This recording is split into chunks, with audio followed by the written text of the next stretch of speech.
பொய் சொல்லு. அதுவும் தமிழச்சி அந்த பேர் என்ன தமிழிசையா தமிழ்ச்சி தான் மனசுல இருக்குது, தமிழிசை வாழ்க்கை வரல. அந்த தமிழிசை இன்னைக்கு போய் கையெழுத்து வாங்குது மும்மொழி கொள்கைக்கு. அந்த கூட்டத்தின் வாயிலாக தமிழிசைக்கு நேரடியாகவே கேட்கிறேன், நீ உண்மையிலேயே உண்மையான அரசியல்வாதியாக இருந்தால் இதுக்கு ஒழுங்கா பதில் சொல்லு. உனக்கு MBBS சீட் என்ன உன் தகுதியின் அடிப்படையில் கிடைச்சத? நீ டாக்டர் தமிழிசைன்னு போட்டுக்கிறிய. இந்த டாக்டர் தமிழிசை என்ற பட்டத்தை உனக்கு வாங்கி கொடுத்த தலைவன் என் தானை தலைவர் கலைஞர் என்பதை மறந்து கொடுக்கிறார். எந்த கோட்டால வந்த? தமிழறிஞர்கள் கோட்டா. உங்க அப்பா குமரியானந்தன் இருக்கிறாரே, அவர் ஒரு தமிழ் அறிஞர்.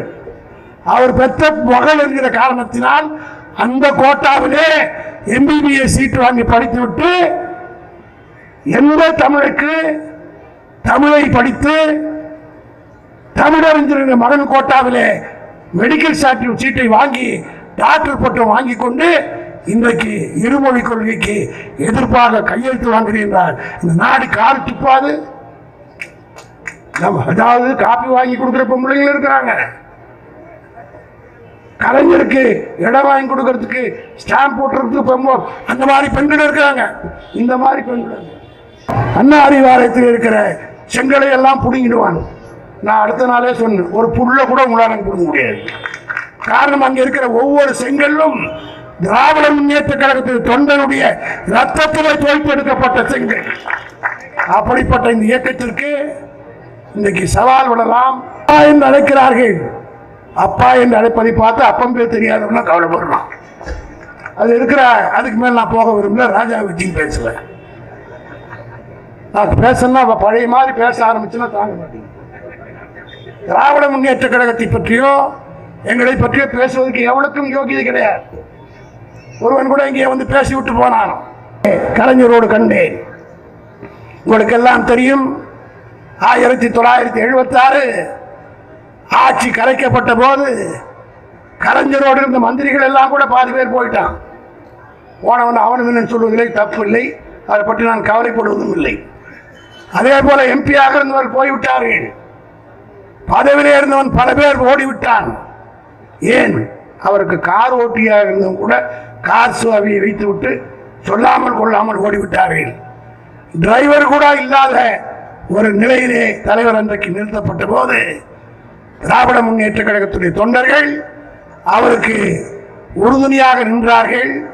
அதோடு மட்டுமல்ல, இதே வேளச்சேரியில் இருக்கிற தனசேகரன், நான் மற்றும் போன்ற நம்முடைய தோழர்கள் 12 பேர் வேலூர் சிறையிலே ஒன்றாக ஜெயிலில் இருந்தோம்.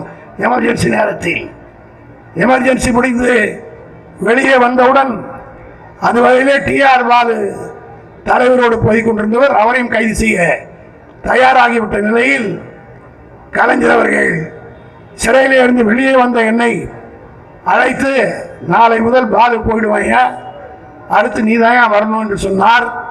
அன்று முதல் எமர்ஜென்சி முடிக்கிற வரை கலைஞரோடு இருந்தவன் என்பதை, அவருக்கு துணையாக நின்றவன் என்பதை இந்த பகுதியில் இருக்கிற நீங்கள் எல்லாம் அறிவீர்கள். அந்த ஒரு வருட காலம் பல அனுபவங்கள் எனக்கு ஏற்பட்டது. குறிப்பாக ஜூன் மாதம் 3ஆம் தேதி அவருடைய பிறந்த நாளுக்கு முன்பாக ஜூன் 1ஆம் தேதி முரசொலியிலே ஒரு கடிதம் எழுதுகிறார். அந்த கடிதத்தை சென்சார் அதிகாரிகள், அந்த கடிதத்திலே அண்ணா அவர்கள் கலைஞர் அவர்கள் அண்ணாவுக்கும் அவருக்கும் இந்த தொடர்பை மட்டும்தான் எழுதினார். வேற எதையும் அதில் எழுதவில்லை. ஆனால் எமர்ஜென்சி நேரத்தில் ஒரு மேற்ஜாதிக்கார சென்சார் அதிகாரி உட்கார்ந்து கொண்டு முரசொலிக்கு கடிதம் எழுதி அனுப்பிய அந்த கடிதத்தை எந்த கலைஞர் அவருடைய வசனத்தை பேசித்தான் இந்த நாட்டிலே எம்ஜிஆரும் சிவாஜியும் நாட்டுக்கு அறிமுகமானார் என்பது எல்லோருக்கும் தெரிந்த ஒன்று. அவர் வசனம் பேசிதான் பல பேர் அரசியல் தலைவர்களாகவே ஆனார்கள். ஆனால் அவர் எழுதிய அந்த கடிதத்தை தமிழே தெரியாத வடநாட்டிலே இருந்த ஒரு சென்சார் அதிகாரி உடன்பிறப்பு என்கிற வார்த்தையும் அன்பன் மூக்கா என்ற 2 வார்த்தையை தவிர மொத்தத்தையும் அடிச்சு அமைச்சிட்டான். இரவு 11 மணி அளவிலே சென்சார் அலுவலகத்திலிருந்து வந்து இந்த கடையத்தை பார்த்த கலைஞர் ஆத்திரமுட்டு அவரே முரசொலிக்கு போய் பிட் நோட்டீஸை தயார் செய்து கொண்டு இரவு 10 மணிக்கு 11 மணிக்கு தொலைபேசியில் என்னோடு தொடர்பு கொண்டு வழக்கமாக நான் கோபாலபுரத்திற்கு காலை 9 மணிக்கு தான் செல்வேன், ஆனால் அன்றைக்கு காலையில் 8 மணிக்கெல்லாம் நீ வந்துடுறியா என்று ஃபோனில் சொன்னார். ஆனால் எதற்காக என்று சொல்லவில்லை. அதுதான் கலைஞர். சொன்னால் டெலிஃபோனை டேப் பண்ணி அதுக்கு முன்னாடி நான் தூக்கிட்டு போயிடுவான். ஆகவே அடுத்த நாள் காலையில் 8 மணிக்கு போகிற போது அவருடைய அம்பாசிடர் காரில் முன் சீட்டில் அவருக்கு பக்கத்திலே நான், எனக்கு பக்கத்திலே டிரைவர், பின்னாடி ஒரு 5 பேரை ஏற்றி கொண்டு அண்ணா சாலை வழியாக சஃபாயர் தேட்டர் அப்பொழுது இருந்தது, அதில் இருந்து அண்ணா சாலை வரை அவரே பிட் நோட்டீஸை கொடுத்து வந்து அண்ணா சாலை சிலைக்கு அருகிலே நின்று கொண்டு சென்சார் அதிகாரிகள் எடுத்து 1 மணி நேரம் ஆர்ப்பாட்டம் நடத்தினார். ஜூன் மாதம் எப்படி வெயில் காயும் என்று உங்களுக்கெல்லாம் தெரியும். வேர்த்து விரிவித்து 1 மணி நேரம் அந்த ஆர்ப்பாட்டத்தை கலந்து கொண்டவுடன் கலைஞரையும் என்னையும் எங்களோடு சேர்ந்து ஒரு 4-5 பேரை கைது செய்து பக்கத்தில் இருக்கிற D1 காவல் நிலையத்தில் கொண்டு போய் ஒரு சேரில் கூட உட்கார வைக்கல. 7 வருடம் சீஃப் மினிஸ்டராக இருந்தவர், பல பேருக்கு பதவி கொடுத்தவர், ஒரு பெஞ்சில் உட்கார வச்சாங்க. அதை பற்றி கவலைப்படவில்லை கலைஞர். உட்கார்ந்தார். அவரால் பதவி பெற்ற உயர் அதிகாரிகள் எல்லாம் வருகிறார்கள். கமிஷனர் வருகிறார், ஐஜி வருகிறார், டிஐஜி வருகிறார், பல பேர் வருகிறார்கள். ஆனால் தலைவர் கலைஞர் பெஞ்சிலே உட்கார்கிற பக்கம் திரும்பி கூட பார்க்கவில்லை. அப்பொழுதுதான் கலைஞர் சொன்னார், ஒவ்வொருவருக்கும் என்ன காரணத்துக்காக அந்த பதவி போட்டேன் என்ற காரணத்தை என்னிடத்திலே சொன்னார். சென்னை கமிஷனராக செந்தாமரை என்று ஒருவர் இருந்தார். அதற்கு முன்னால் அந்த சமுதாயத்தை சார்ந்த யாருமே கமிஷனராக வரவில்லை. அவர்தான் முதலாக இந்த பகுதி தரமணி என்கிற காரணத்தை நான் சொல்கிறேன். செந்தாமரை என்கிற யாதவர் முதலாக சென்னை மாநகரத்துடைய கமிஷனராக தலைவர் கலைஞர் நியமித்தார். காரணம், அங்கே ஒரு பார்ப்பனன் வந்து உட்கார்ந்து விடக்கூடாது என்பதற்காக நான் தான் இவனுக்கு போட்டேன். அடுத்து இன்னொரு அதிகாரி ராமானுஜம் என்று வந்தார். அவரோடு பிற்படுத்தப்பட்ட சமுதாயத்தை சார்ந்தவர். அவருக்கு கொடுத்த காரணத்தையும் சொல்லிவிட்டு அப்போதுதான் சொன்னார், என்னால் பதவி பெற்றவன்னா திரும்பி போயிட்டே இருக்கிறான், பார்க்க கூட இல்லை என்றார். அந்த நேரத்திலே அருமை தோழர்களே, என் வாழ்நாளில் என்றைக்கு நான் அதை மறக்க மாட்டேன். ஒரு 25 வயது மதிக்கத்தக்க ஒரு உமன் கான்ஸ்டபிள் காக்கி சட்டையோடு வந்து வேர்த்து விறுவிறுத்திருக்கிற கலைஞரிடத்தில் ஒரு கப்பன் சாசரிலே காஃபியை கொடுத்தது. தலைவர் அந்த பெண்ணை உத்து பார்த்து விட்டு, ஏம்மா வேலைக்கு நாளைக்கு ஏதாவது ஆபத்து வந்து விட போகிறது என்று சொன்னபோது அந்த பெண் என்ன சொன்னது தெரியுமா? இந்த காக்கி சட்டை நீங்கள் கொடுத்தது உங்களுக்கு காப்பி வாங்கி கொடுக்கிற காரணத்தினால் இந்த பதவி போனால் அதை பற்றி நான் கவலைப்படவில்லை என்று பெரிய பெரிய அதிகாரி இருக்கிற போது கூட ஒரு சாதாரண நிலையில இருந்த உமன் கான்ஸ்டபிள் சொன்ன போது அப்போதான் கலைஞர் சொன்னார், நான் டைரக்டா இந்த பொண்ணு கொடுக்கலையா, நான் போட்ட உத்தரவால். கலைஞர் தான் முதல்ல உமன் போலீஸ் என்ற ஒன்றை சென்னையிலே தமிழ்நாட்டில் உருவாக்கி காட்டினார். அந்த 25 பேர்ல அந்த பதவி பெற்ற அந்த பெண் கொடுத்தவுடன் அந்த காப்பி குடித்து விட்டு கலைஞர் சொன்னார், இதுதான் பெண் உள்ளம், என்றோ செய்தோம் இன்றைக்கு கை கொடுக்கிறது என்று சொன்னார். ஆக இதிலிருந்து தெரிகிறதா 1000 ரூபாய் தளபதி மு.க. ஸ்டாலின் ஏன் தாய்மார்களுக்கு கொடுத்தார் என்பதை நாம் எல்லாம் புரிந்து கொள்ள வேண்டும். ஆக பெண்களுக்கு ஒன்றை செய்த, அதே போல அவருக்கு காப்பி எமர்ஜென்சியில் வாங்கி கொடுத்தது மட்டுமல்ல, கலைஞருக்கு மெரினாவிலே இடம் கொடுக்க முடியாது என்று சொன்னானே, அல்பைக்கு வாழ்வு வந்தால் அந்த ராத்திரியில் கொடைபிடிக்கிற எடப்பாடி மான மரியாதை விட்டு தளபதி குடும்பத்தோடு போய் எடப்பாடி இடத்துல ஒரு 6 அடி இடம் மெரினாவிலே கேட்டார். கொடுக்க மறுத்தார்கள். எந்த தலைவருக்கு? எல்லோருக்கும் மணிமண்டபம் கட்டியவர். ஏன்? எம்ஜிஆருக்கே நினைவிடத்தை முதலில் கட்டி கொடுத்தவரே நம்முடைய தலைவர் கலைஞர் தான் என்பதை யாரும் மறந்துடக்கூடாது. ஏன்னா நீ பல பேர் அதை மறந்துட்டான். எம்ஜிஆர் செத்தவன்னு கொண்டு போய் அவரை புதைச்சானுங்களே தவிர அன்னோடு அதிமுக மறந்துட்டானுங்க. ஒரு பக்கம் ஜா ஒரு பக்கம் ஜே என்று ரெண்டு பேரும் சண்டை போட்டுக்கொண்டு எம்ஜிஆரை அடக்கம் செய்யப்பட்ட இடத்தில் அனாதையாக விட்டு விட்டார்கள். 89 தலைவர் கலைஞர் முதலமைச்சரானவுடன் தான் தன்னுடைய 40 ஆண்டு கால நண்பருக்கு 40 லட்சம் ரூபாய் நிதி ஒதுக்கி எம்ஜிஆருக்கே சமாதி கட்டுக்கு எடுத்தவர் நம்முடைய தலைவர் கலைஞர். அவருக்கு 6 அடி இடம் கொடுக்க முடியாது என்று எடப்பாடி மறுத்தார். தொங்கிய தலையோடு தளபதி வந்தார். ராஜா நான் போன்றவர்கள் எல்லாம் இருந்த நேரத்தில் அவர் சொன்னபோது உடனடியாக நாங்கள் எல்லாம் வழக்கறிஞர்கள், ஆனால் அதை பற்றி விவரிக்க நேரமில்லை. முதலில் கலைஞர் அவர்கள் அண்ணா சதுக்கத்திலே பக்கத்திலே அவர் அடக்கம் செய்யப்பட வேண்டும் என்று என்னிடத்திலும் எல்கணேசனிடத்திலும் தான் 1976 எமர்ஜென்சி நேரத்திலே சொன்னார்.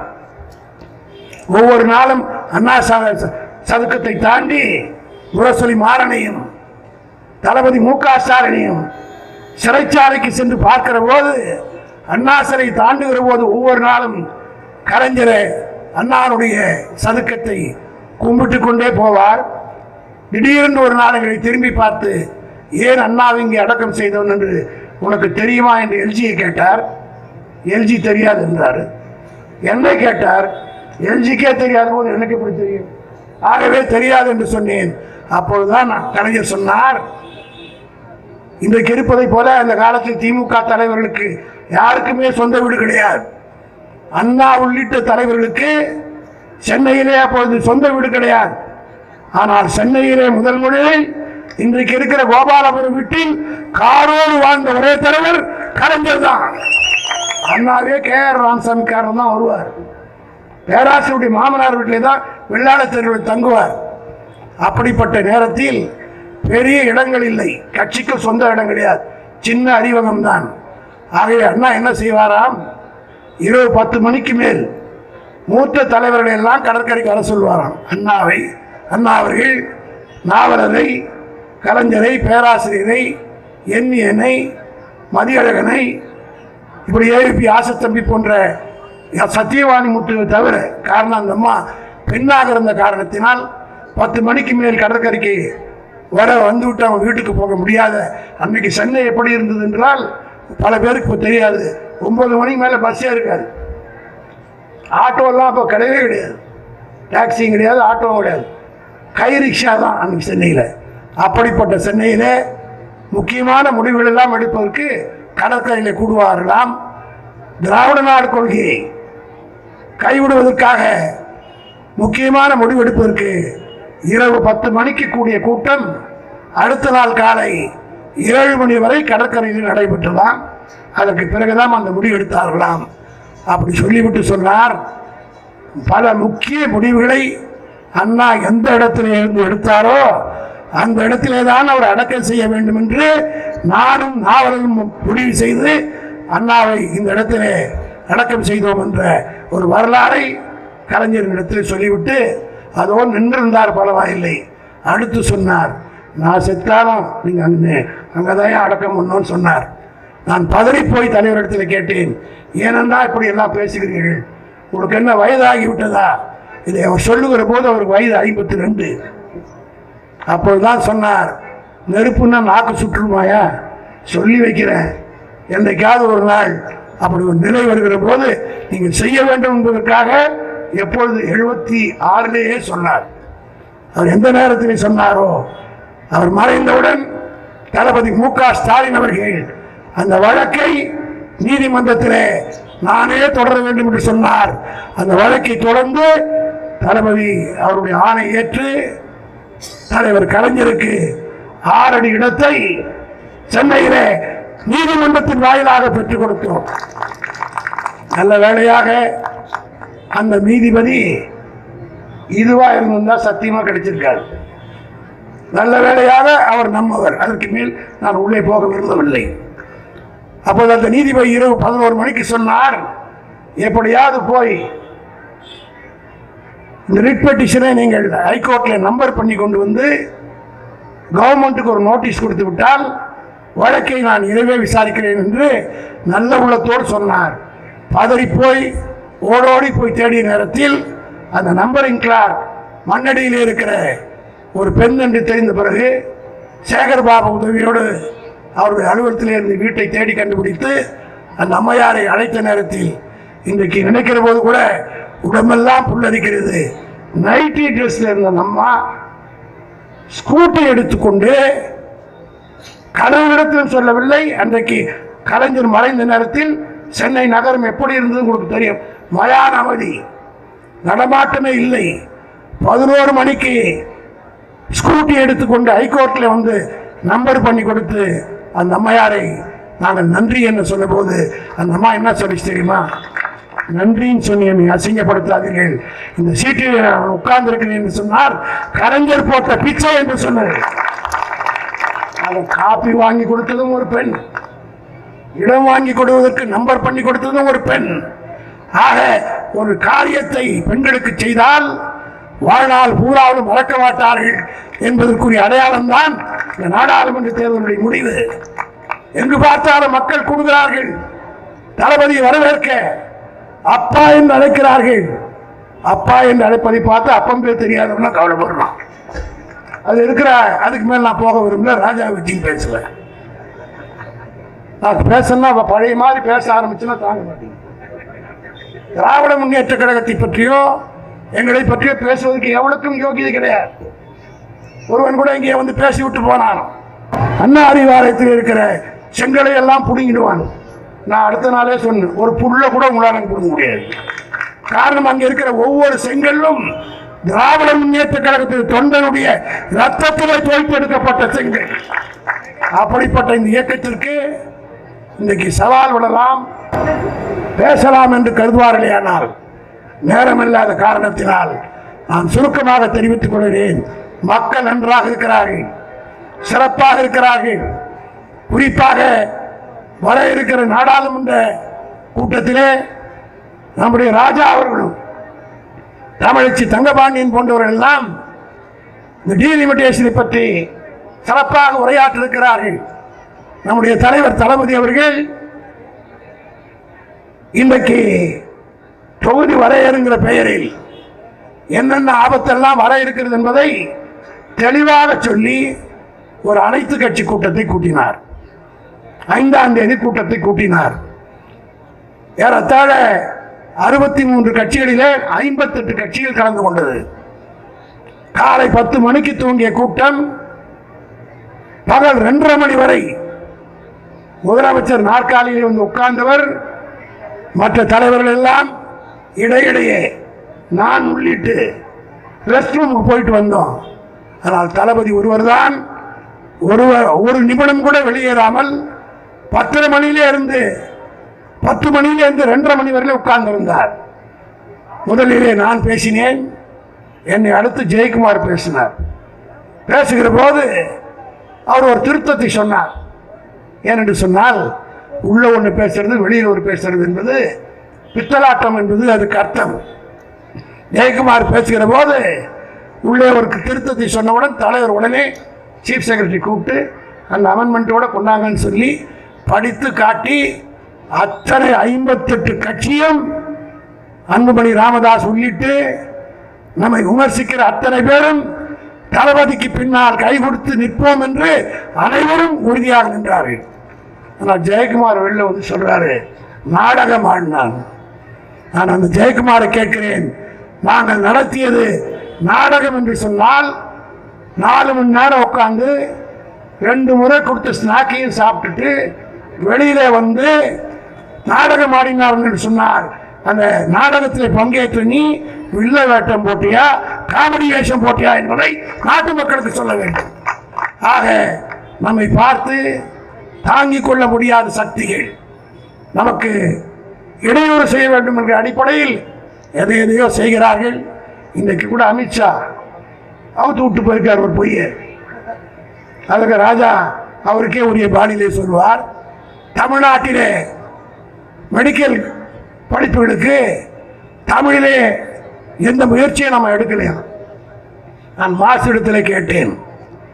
பலவ திமுக ஆட்சிக்கு வந்தவுடன் மெடிக்கல் இருக்கின்ற அந்த சயின்ஸ் புக்ஸ்கள் அத்தனையும் தமிழிலே மொழிபெயர்ப்பதற்கு முதலில் நடவடிக்கை எடுத்த ஒரே தலைவர் நம்முடைய தலைவர் தளபதி தான் என்று அவர் பெருமைப்பட சொன்னார். ஆக இப்படி மக்கள் மத்தியிலே திருட்டுத்தனமாக பொய் சொல்ல, அதுவும் தமிழச்சி அந்த பேர்னா தமிழிசையா தமிழ்ச்சி தான் மனசுல இருக்குது, தமிழிசை வாழ்க்கை வரல. அந்த தமிழிசை இன்னைக்கு போய் கையெழுத்து வாங்குது மும்மொழி கொள்கைக்கு. அந்த கூட்டத்தின் வாயிலாக தமிழிசைக்கு நேரடியாகவே கேட்கிறேன், நீ உண்மையிலேயே உண்மையான அரசியல்வாதியாக இருந்தால் இதுக்கு ஒழுங்கா பதில் சொல்லு. உனக்கு எம்பிபிஎஸ் சீட் என்ன தகுதியின் அடிப்படையில் கிடைச்சதா? நீ டாக்டர் தமிழிசைன்னு போட்டுக்கிறிய, இந்த டாக்டர் தமிழிசை என்ற பட்டத்தை உனக்கு வாங்கி கொடுத்த தலைவன் என் தானை தலைவர் கலைஞர் என்பதை மறந்து விட்டார். எந்த கோட்டால வந்த? தமிழறிஞர்கள் கோட்டா. உங்க அப்பா குமரியானந்தன் இருக்கிறாரே, அவர் ஒரு தமிழ் அறிஞர். அவர் பெற்ற மகள் என்கிற காரணத்தினால் அந்த கோட்டாவிலே எம்பிபிஎஸ் சீட் வாங்கி படித்துவிட்டு எந்த தமிழுக்கு தமிழை படித்து தமிழறிஞர் மகன் கோட்டாவிலே மெடிக்கல் சீட்டை வாங்கி டாக்டர் பட்டம் வாங்கி கொண்டு இன்றைக்கு இருமொழி கொள்கைக்கு எதிர்ப்பாக கையெழுத்து வாங்குகிறார். இந்த நாடு காடு துப்பாது. அதாவது காப்பி வாங்கி கொடுக்கிற பொம்பளைகள் இருக்கிறாங்க, கலைஞருக்கு இடம் வாங்கி கொடுக்கறதுக்கு ஸ்டாம்ப் போட்டுறதுக்கு அந்த மாதிரி பெண்கள் இருக்கிறாங்க. இந்த மாதிரி பெண்கள் அவரால் பெற்ற சீட்டை இன்றைக்கு வாங்கி கொண்டு கையெழுத்து வாங்குகிறார். தாய்மார்களே, வருங்கால சமுதாயம் உங்கள் கையிலே தான் இருக்கிறது. இந்த இருமொழி கொள்கையால் என்னென்ன பலன் பெற்றோம் என்பதை பேச வேண்டும் என்றால் ராஜா மிக தெளிவாக அதை சொல்வார்.